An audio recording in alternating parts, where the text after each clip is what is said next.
Hi everyone.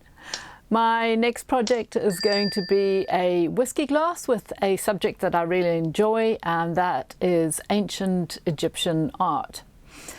I was very fortunate to have been asked to go and work at the opening of what was and probably still is the largest shopping mall in Africa, and that being the Mall of Egypt. And this is some years ago. We were so busy for 10 solid days, and on the one morning they took us to have a look at nearby pyramids and go for a little ride on a camel, and also to a papyrus factory, or a small factory. It's nothing grand, but it was really, really interesting, where they showed us how they put together, how they manufactured the paper from the papyrus, and how they painted and drew on it. Really amazing, and also talked quite a lot about the art itself. Unfortunately, we never got to a museum, and I would have loved to have gone into an Egyptian museum. I just find anything ancient really, really interesting. So while I was there, obviously I engraved an awful lot of images that relate to Egypt and the art.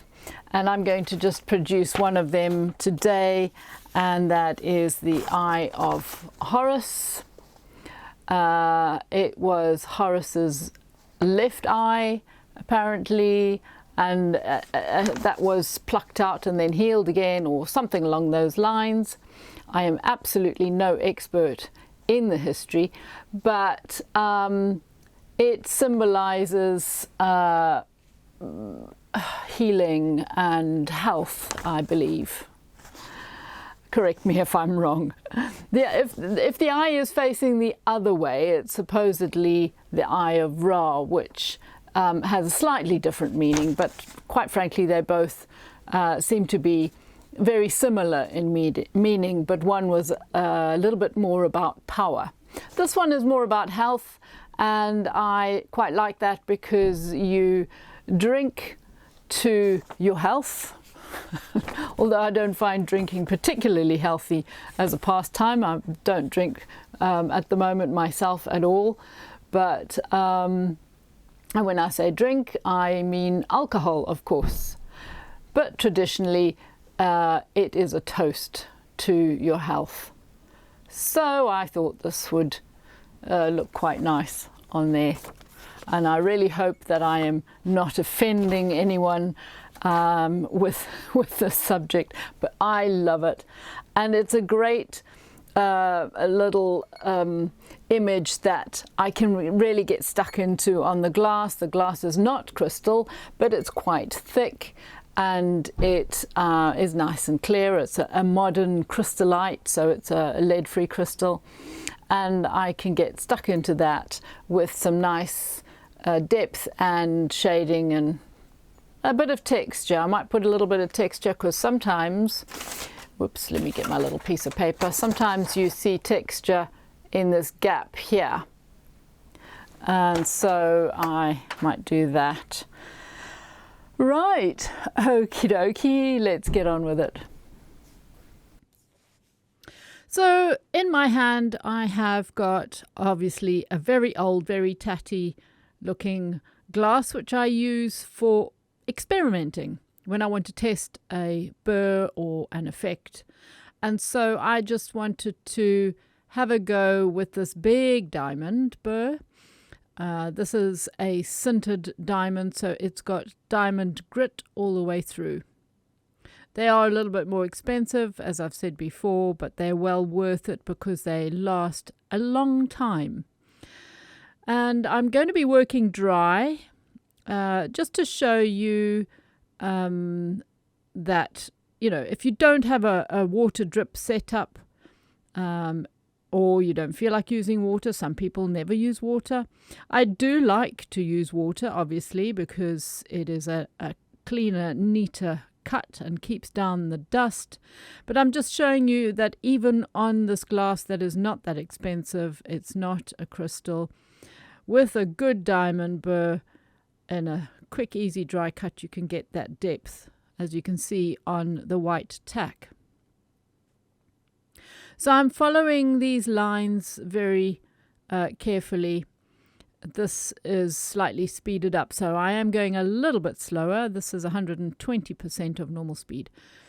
And unlike, a lot of my engravings, I start by doing an outline with a very light stone. But when I say a light stone, I mean a soft stone. It's not going to be too harsh on the glass. But this is a different approach. I'm going straight in with a nice thick line into the middle of my lines that I have drawn. I have used a fine permanent marker, just because it's going to stay on the glass a bit longer. And going slowly and carefully, I am not running this at full speed. I'm probably running this, I'm just trying to think now, I didn't actually look at the speed. It's probably at about 40,000 RPM, I'm guessing. Because it is such a nice sharp diamond. Quite rough, very rough actually. I'm just trying to think. I think it might even be the coarsest of the diamond grits. And so there are parts on the edges that are a little bit chippy, but we will be dealing with that later. I just wanted to really get stuck in and have the whitest, brightest possible effect. And that usually means working dry with a very coarse diamond. When it's very sort of gritty in the middle of an area of an engraved area, then it is usually quite bright, and it actually, you don't notice that it is ever so slightly chippy. It's not so serious, but when those chippy bits are on the outer edges, then I freak out. I do not want to see that, and that needs to be a neat edge. So you can see how simple this is, really. Just following carefully into the groove. The first stroke is the most difficult, and then once you've broken into the glass, you just follow the groove, make it a bit deeper. And I'm having a think, because there's so many ways of doing this. I can't begin to tell you. There's many, many ways. So I am literally making it up as I go along. And I'm ignoring the middle part of the eye, the iris, and just engraving a deep sort of area in the whole of the middle. But it's not your traditional type of intaglio engraving where you'd engrave the whole area out first so that the eyeball is a sort of a curved area, and then the eyelid bits. You can do that. But I'm just leaving a ridge in the middle. So it is a different approach. But the effect is just as good at the end. It's just art. There are so many techniques that you can use. And as long as you, in fact, as you get more and more advanced into engraving, experimentation is fantastic. And, most things work at the end of the day. You can visualize what it's going to look like at the end. So here I've got just a little Dura white, soft white stone, and I'm now going to test some effects at very high speed, obviously. And I'm thinking of a rough sort of scribble, because these stones can actually dig into the glass quite nicely, but I would have had to engrave this really slowly.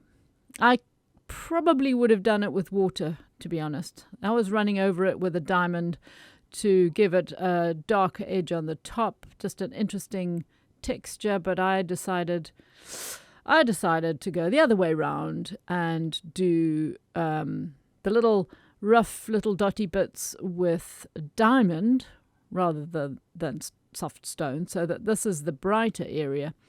And then go over with a Dura white, a slightly larger Dura white, so that the bits in between are darker as opposed to the other way around.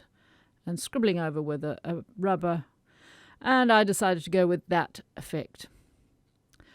And then I went back to do my curly bit on this little image because I'd forgotten about it. So changing various burrs, that was the thickest burr. Now I've gone down to another diamond, slightly smaller, and I might have already gone down to a third size now, in fact. And, is this the third size? Maybe this is the third size. Yeah, I think this is the third size. And then now to a ditty little size to finish off. And I've spotted there a nice one to show you, a really nice chippy bit on the edge, because there are many. So now's the time to get out the Dura White. It's a bit of a painful process. And I decided I'm going to virtually outline it with the back of a Dura White. It just means that it's more efficient. You can see where you're going along the edges. And this actually instantly gets rid of the chippy bits and leaves you with a half-tone edge. You may not have needed to do this at all. You probably wouldn't have needed to do this at all had you used a large diamond that is not as coarse and with a lot of water. Then you would have ended up with a smoother finish and would not need necessarily to neaten the edges. And but this was the way I wanted to do it. I wanted those grooves to be super bright.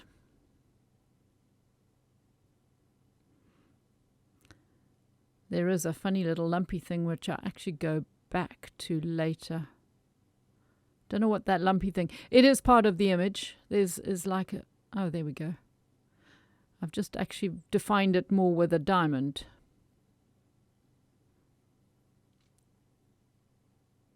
You can see the light coming down and picking up how deep most of it is. It's quite interesting. This is that super serious reader's light. It's a high definition light, which I'm finding fantastic. If you look up my other videos and search serious readers, you will see my video about this light. Dura White and over the groove, well, the ridge that I left, rather, around the eye. And then back to the edges.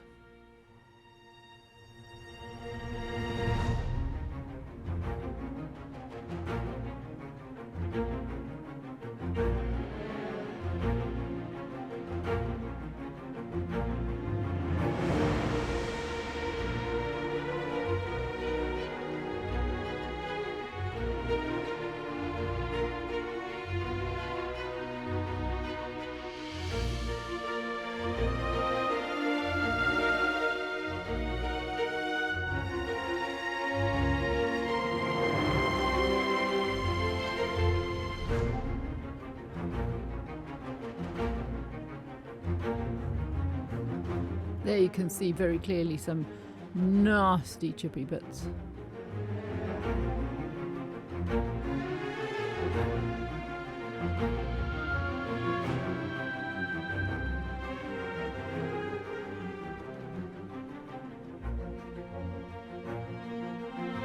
For some reason, I must admit, my Dura White was not behaving totally smoothly. And you soon learn to listen for the sound of it on the glass. And it wasn't sounding as it should have been. I'm not really sure why, so it was just irritating me a little bit. And some of the time it was slightly jumping. It's a shorter burr, this particular one. My drill will take a short burr. and I forget right now what they are called, as opposed to the very long shank. So maybe that was the difference, but it doesn't normally make a difference. So now I've taken a non-permanent pen just to draw that iris. Now, generally, these are just a very, very dark color, obviously, because, they don't normally have blue eyes or they have lovely dark eyes. And so I'm using this, starting in the middle, well, having done the outline, starting in the middle with this Dura White, and I'm going to slowly tone it out, smooth it out a little bit before I polish it.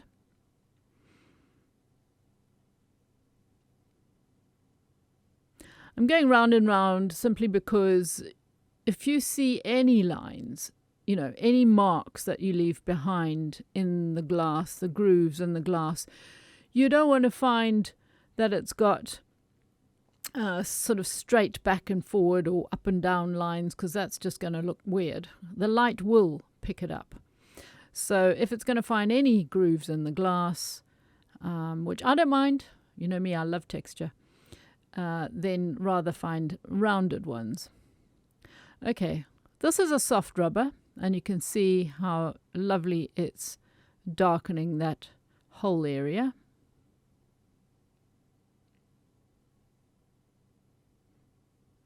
And I'm just putting some sort of shadow.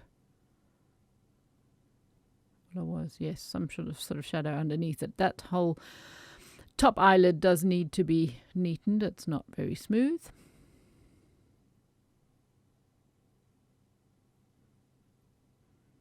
So often I see these things afterwards and I go back and fix them.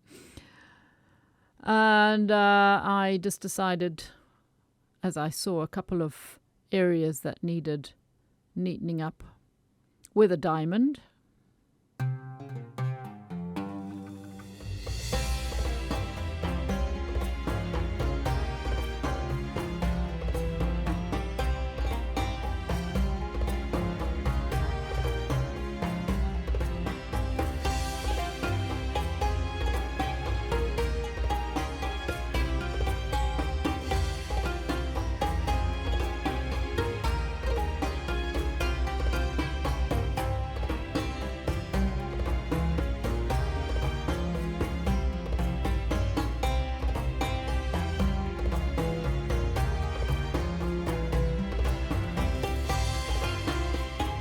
I've got a small rubber that's a little bit harsher than the soft grey one that I used earlier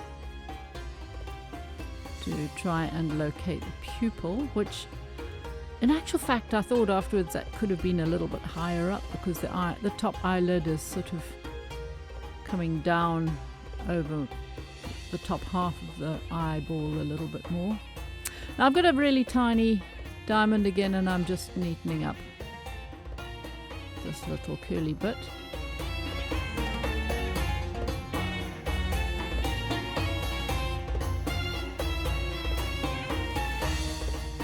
Now, my apologies. My camera slipped down. And you should just now be able to see I've got that diamond on the go, and I'm just doing literally some blobby bits, blob blob blob blob blob, and I'm using water here because I wanted it to just I just was a little bit tired of working dry, and I wanted to make some nice easy deep blobs. Very random, and I'm actually not going to the very, very edges. Oh my gosh, I'm so sorry about this. It's only for a short while. And then leaving that little bit of blank between the texture and the edges.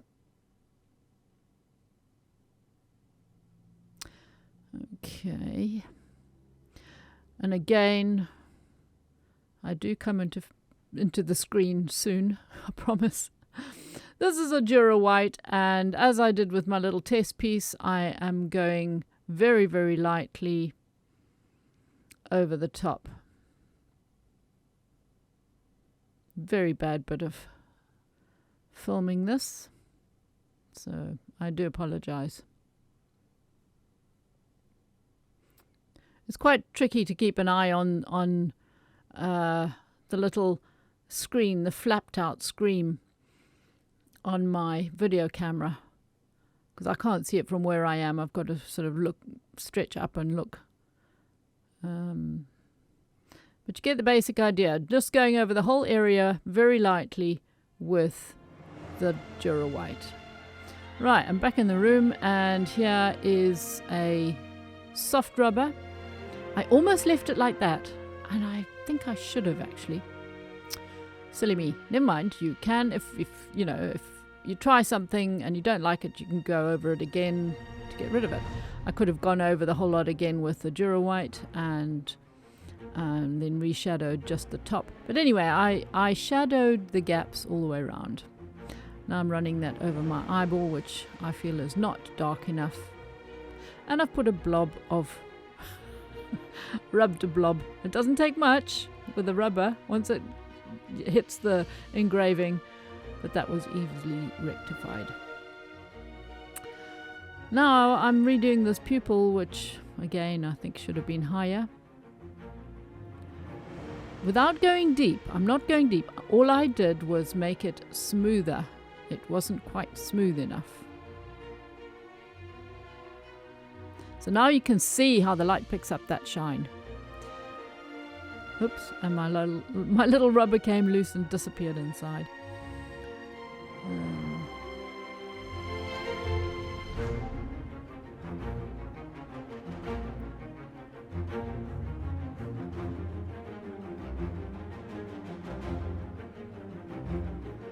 Because I want, as you can see, that light is picking up and making the pupil shiny. I like that.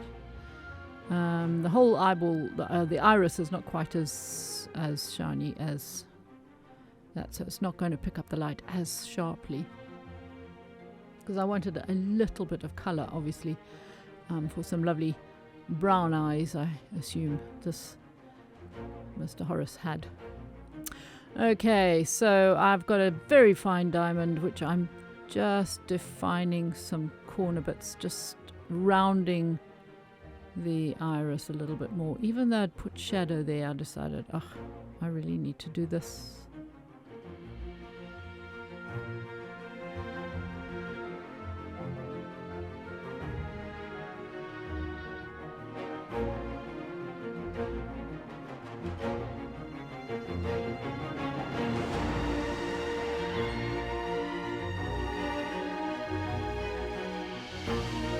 Got to emphasize, I'm barely touching the glass. I'm not making any grooves. It's just very light.